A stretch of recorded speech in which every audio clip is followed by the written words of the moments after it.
Valentine's Day. What can I say?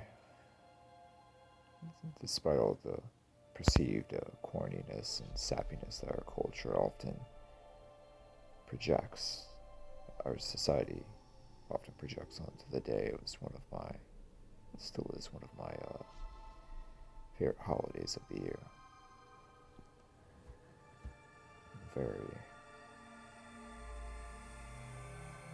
I'm a very sensual man. Very sexual man. My libido is really high. And, well, let's just say that I indulge. I enjoy the activity that goes along with the day. She was amazing.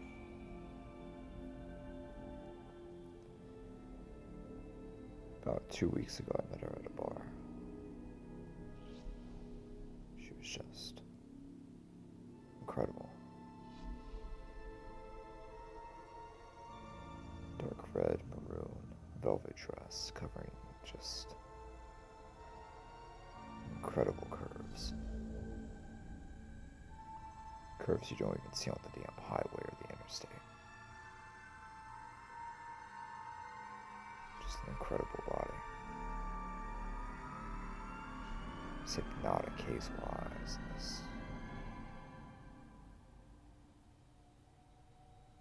this energy, this aura about her was just pure femininity. Pure, radiant, feminine energy that you could just cut a knife with.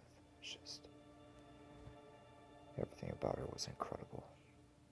The way she spoke, the way she talked, the way she would stare.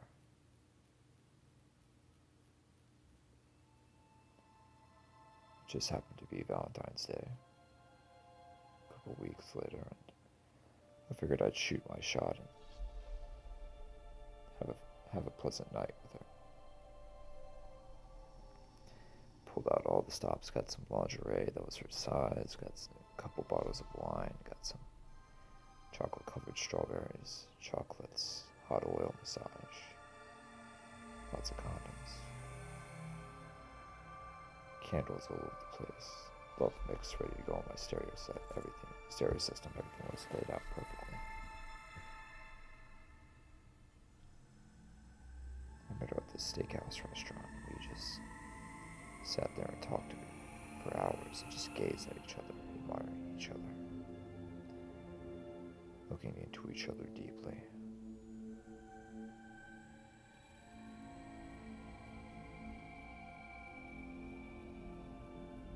Our souls connected. I'd never felt anything like it before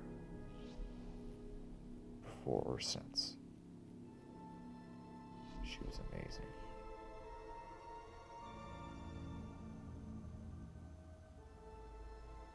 We talked a little longer, had a couple more drinks, and decided to head on over back to my place for some extracurricular activity.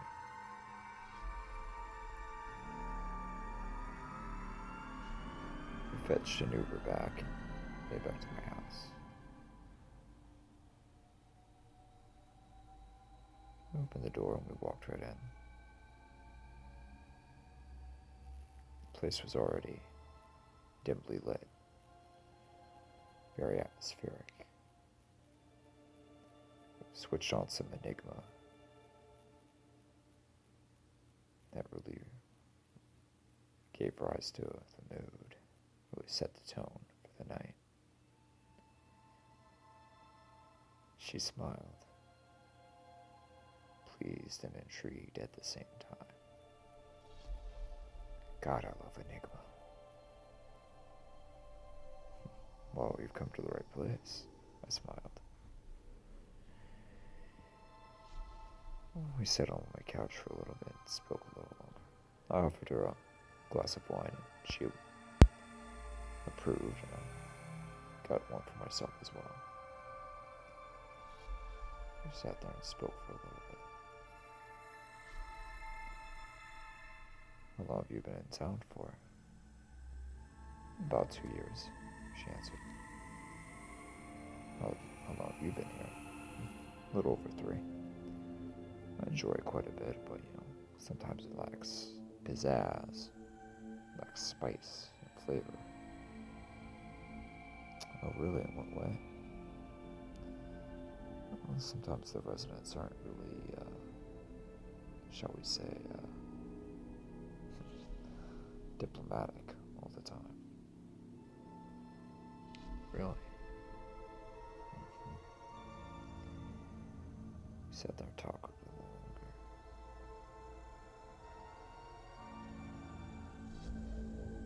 The tension would build and build and build.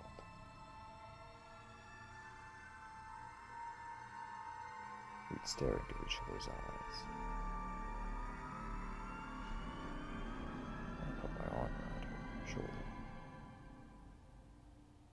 She came closer to me. Do you say we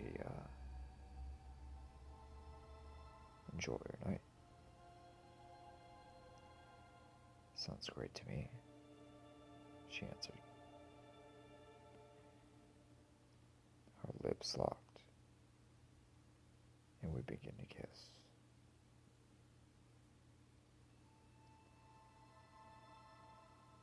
Over and over.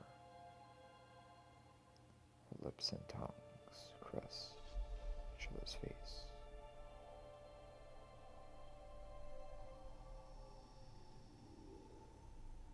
Then, after some time, I hid down,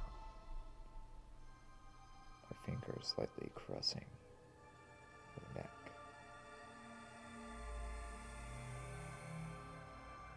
I moved down, made the kiss, and lick her neck slowly. She moaned slightly, bending back.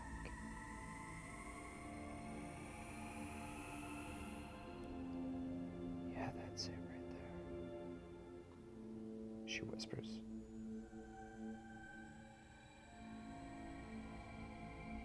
That's how I like it. I smile and continue my business.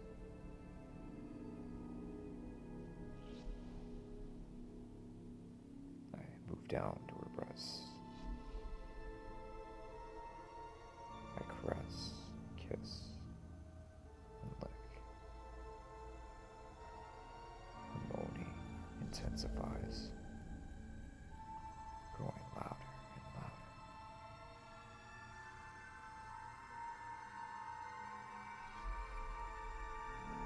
I grab the hot massage oil.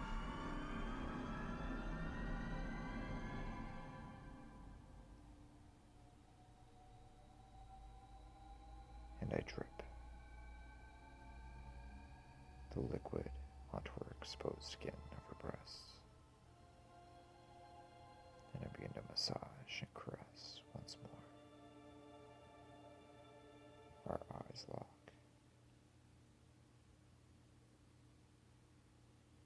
The passion and fire burning within her is magnified over and over.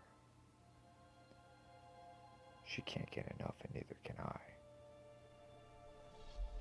She moans and bends back in pleasure. Yes, yes, she moans.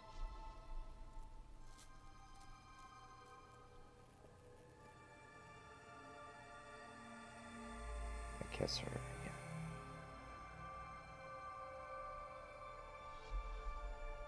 Then we undress each other. We get down to business right there on my couch. Over and over.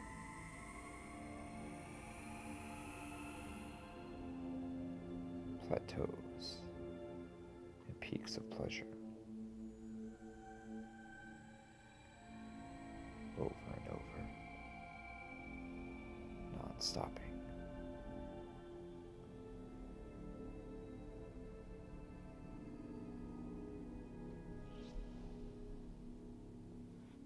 Now just both covered in sweat. We make our way to my bathroom. I turn on the water faucet and the water begins to fall into the tub. We kiss again. We begin doing our work again, getting busy, taking care of business as the water fills up the tub. I have her in my arms, carrying her. She digs her nails into my back, begging for more, needing more, screaming for more, moaning for more. The tub fills up, I light some candles and turn the lights down, and we get back to business again. About a half an hour or so goes by, and everything seems normal.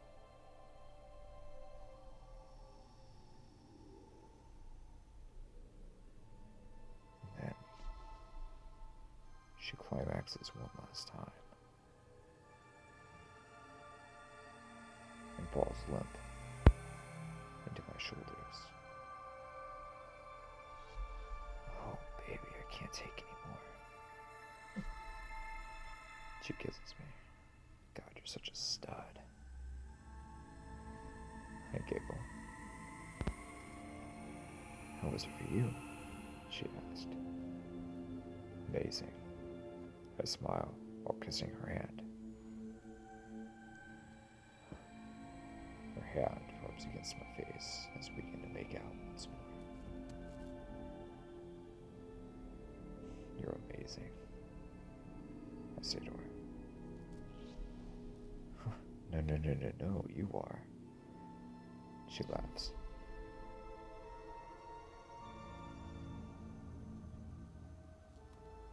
As we lie in the tub in each other's embrace, I begin to notice something odd. A dark liquid starts to enter into the room from outside. Dark red. Appearing almost black, being illuminated in the candlelight.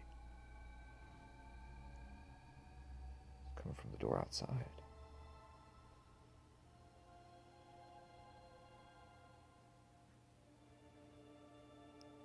I poked her and pointed over to the floor. She looked back to me and shook her head.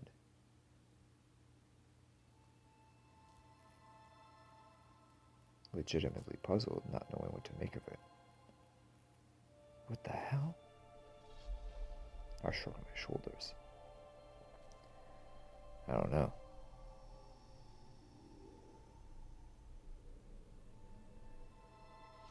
Slowly I get up and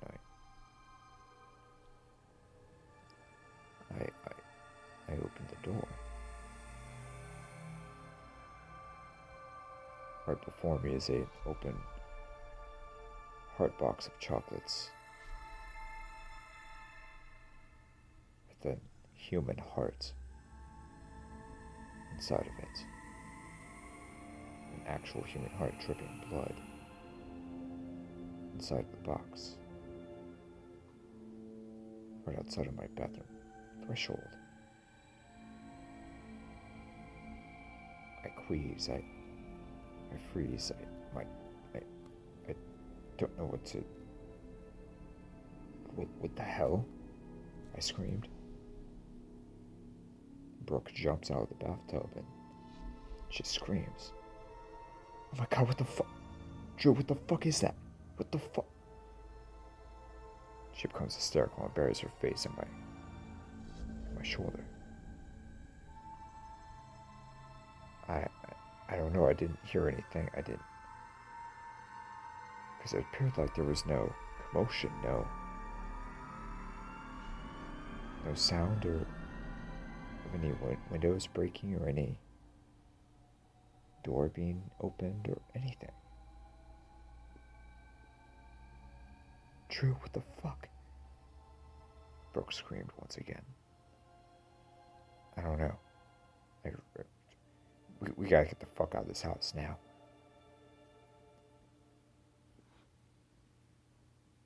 Quickly, we both drove, got towels on ourselves, and attempted to try off as best as we could, but I grabbed a knife for self-defense. I grabbed another knife and gave it to Brooke. I got my phone and dialed 911, but there was no signal.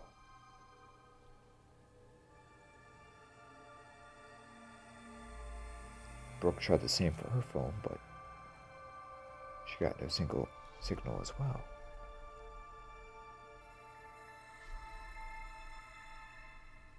Brooke, what the fuck is going on?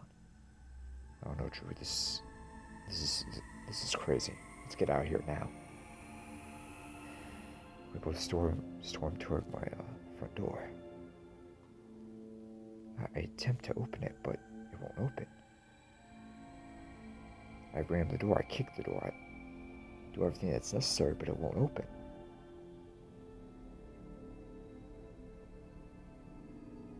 I attempt to open one of my windows, but it won't budge either, and it's completely black outside. There's no light, there's no street, there's no neighboring houses, there's no cars, there's nothing. It's as if the outside world is a complete and utter blank.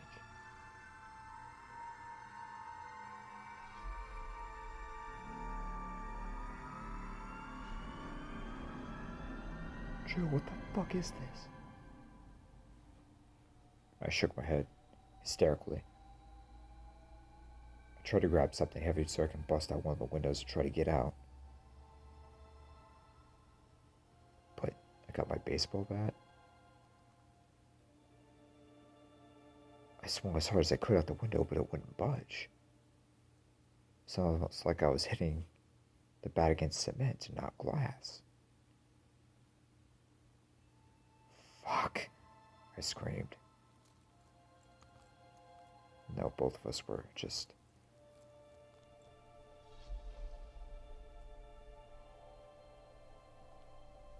terrified beyond amazement, terrified beyond description. We didn't know what to do. We tried our phones once again, and there was still no signal. Drew, what the fuck? Screamed Brooke again. She began to cry and shake. I grabbed her and put her into my arms. Shh, breathe. It's gonna be okay. We're gonna figure a way out of this. Just hold on. Gotta think of something.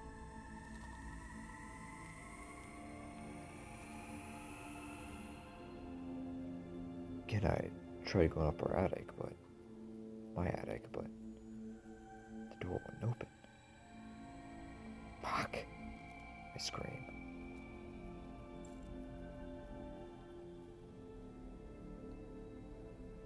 Then I feel tingles on my back. The hair raises on the back of my neck. I start to shake. Your ass is mine. A voice pops into my head. Not audibly in my ear, but directly in my head, just as though through telepathy. What? What the fuck? I think to myself. You're going to make for a very nice Valentine's Day treat for me. The voice warns. You and that little slut of yours. Ooh, you will do very nicely. You're both tasty little morsels, and I can't wait to get my hands on both of you. Here comes Daddy. I scream and shake my head and put my face into my palms. Fuck, I'm hearing things. I shout. Then I hear a scratching noise from the attic. Hear the sudden motion of the attic door busting open.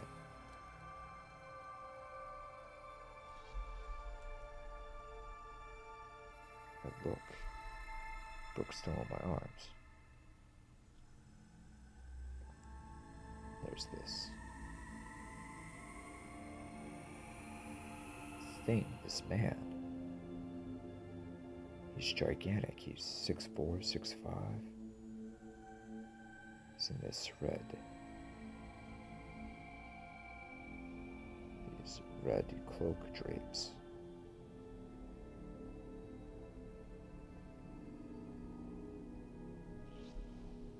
Red robes. Very well put together and ancient and exotic looking.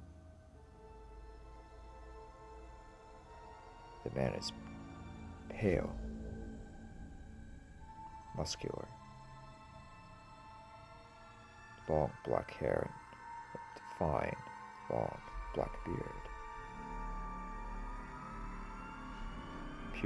Pupilless eyes, just whites, staring directly at me, Brooke. He licks his lips.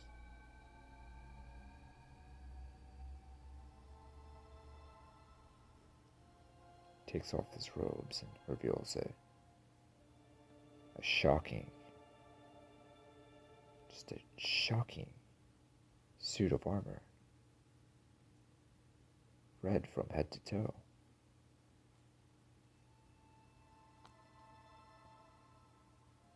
A bouquet of roses in his right hand and a sword in his left. He licks his lips again. You're gonna be such a good treat, he snarls, licking his teeth. Blood begins to flow from his mouth. Drooling blood. Blood drips down from his mouth and onto the floor, staining the carpet.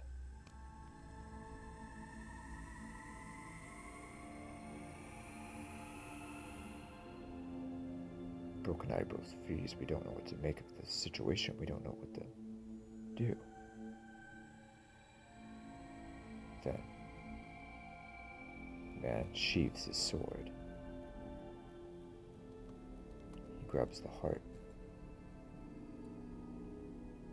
from the candy box. He takes a big, giant bite out of it. Brooke gags. I feel queasy myself. I know I gag as well, covering my mouth.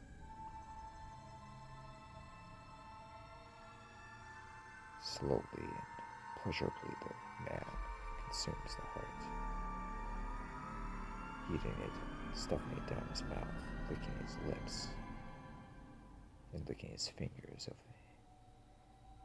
any loose blood that happened to slip by. That's the ticket, he whispers. He smiles deviously at Brooke and I. I've got plenty of room for more.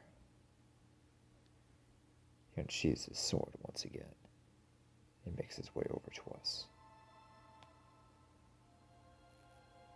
Slowly we try to go for the front door again, but the door's still locked. We can't get out. Slowly he moves towards us, grinning devilishly. Come to Daddy.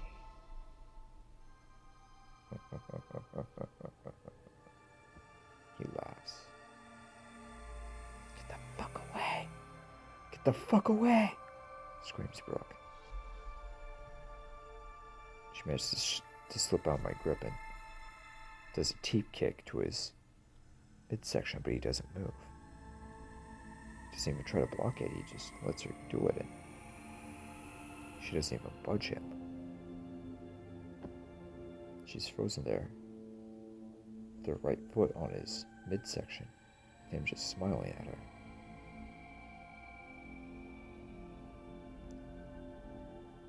A quick swipe of his sword. Her whole lower leg is cut off. Blood squirts and oozes everywhere. She screams in agony. "You fucker!" I scream.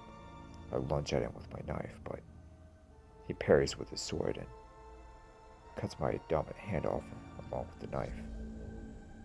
I scream in agony. I grab my arm, stub now that it's without a hand, and scream. The pain is almost unbearable and rushes through my body, setting me on fire.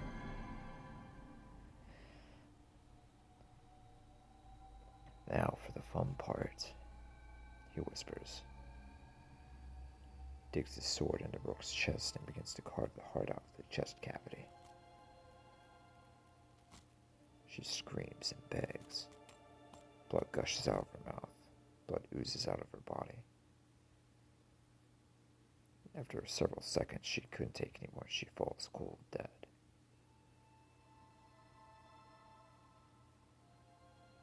He rips out the thumping heart and consumes once again.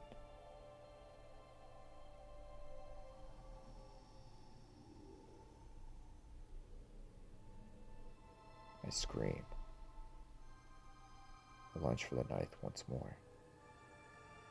I grab it from my cut off hand and I put it on my left arm. I go for a weak point in the man's armor. The groin area. Right at the groin area, I stab as hard as I can. He lets out a scream. Blood starts gushing everywhere. I scream while stabbing him, repeatedly and repeatedly. Then,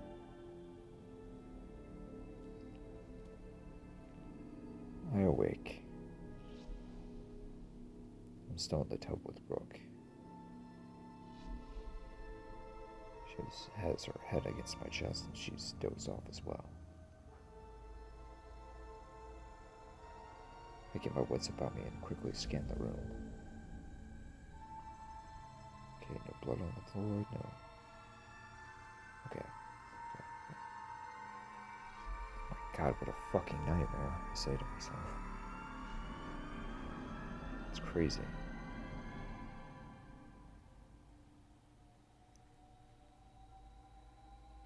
Brooke then moves her head around and kisses my chest lightly.